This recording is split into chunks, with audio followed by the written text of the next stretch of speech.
Self love എന്ന് നമ്മൾ പറഞ്ഞ് ഒരുപാട് കാര്യങ്ങൾ ചെയ്യുന്നുണ്ടല്ലോ. ഇപ്പൊ നമ്മൾ സെൽഫ് കെയർ, സെൽഫ് ലവ് ഇതാണ് പ്രൊമോട്ട് ചെയ്തുകൊണ്ടിരിക്കുന്നത്. ആരെന്ത് പറഞ്ഞാലും സെൽഫ് ലവ് ആണ്, സെൽഫ് കെയർ ആണ്.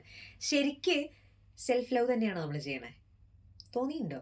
നമ്മൾ സ്പാല് പോകുന്നു, നമ്മൾ കുറെ ബ്യൂട്ടി റെജിം ചെയ്യുന്നു, നമ്മൾ കുറെ ട്രാവൽ ചെയ്യുന്നു, കുറെ കൂട്ടുകാരുടെ കൂടെ ഫോട്ടോ എടുക്കുന്നു, സിനിമ കാണുന്നു.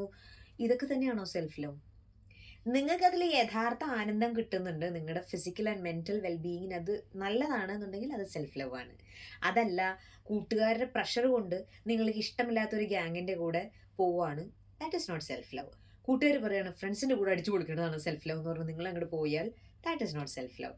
നിങ്ങൾക്ക് തോന്നണം എനിക്ക് ആ ഗ്യാങ് പറ്റും, അല്ലെങ്കിൽ ഞാൻ ഗ്യാങ്ങുകളുടെ കൂടെ നിൽക്കുന്ന ഒരാളാണ്, അപ്പോൾ എനിക്കത് പോവാമെന്ന്. അല്ല, നിങ്ങൾ ഒറ്റയ്ക്ക് നിൽക്കുമ്പോൾ മാത്രം കംഫർട്ടബിൾ ആവുന്ന ഒരാളാണെന്നുണ്ടെങ്കിൽ അത് സെൽഫ് ലവ് ആവില്ല, മറിച്ച് അതൊരു ഹാരസ്മെന്റ് ആവും നിങ്ങൾക്ക്.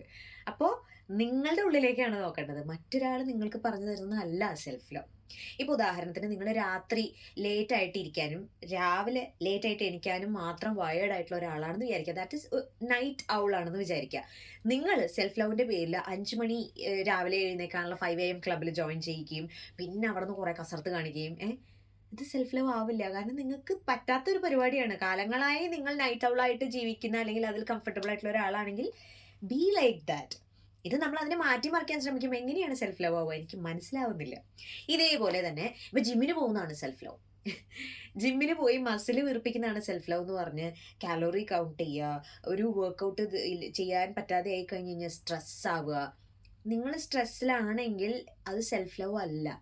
നമുക്ക് എഴുന്നേറ്റ് ആക്റ്റീവായി നടക്കാനും എല്ലാ കാര്യങ്ങളും ചെയ്യാനും പറ്റുന്ന രീതിയിലുള്ള ഒരു വർക്കൗട്ട് നമുക്ക് തന്നെ ഉള്ളിൽ അതൊരു വല്ലാത്ത പ്രഷറായി തോന്നരുത്. എന്നാൽ ഒരു ചെറിയൊരു പ്രഷറൊക്കെ ആവാം, ചെറുതായിട്ട് ഒരു സന്തോഷമായിട്ടൊക്കെ നമുക്ക് ചെറിയ ചലഞ്ചസ് ഒക്കെ ഏറ്റെടുക്കാം. പക്ഷെ വല്ലാതെ ഇത് പ്രഷർ ചെയ്യുന്നുണ്ടെങ്കിൽ, നിങ്ങളുടെ ഒരു 24 hour ഡേയിൽ നിങ്ങൾക്ക് അത് പാക്ക് ചെയ്യാൻ പറ്റാത്ത അത്രയും നിങ്ങൾക്ക് പ്രഷർ ഫീൽ ചെയ്യുന്നുണ്ടെങ്കിൽ, നിങ്ങളുടെ ടൈപ്പ് ഓഫ് തിങ് അല്ല എന്ന് തോന്നുന്നുണ്ടെങ്കിൽ അത് സെൽഫ് ലവ് അല്ല, അത് നിങ്ങൾക്ക് പറ്റാത്ത സാധനമാണ്. വെറുതെ മറ്റൊരാളെ കണ്ട് നിങ്ങൾ അതിൻ്റെ പിന്നാലെ പോകരുത്.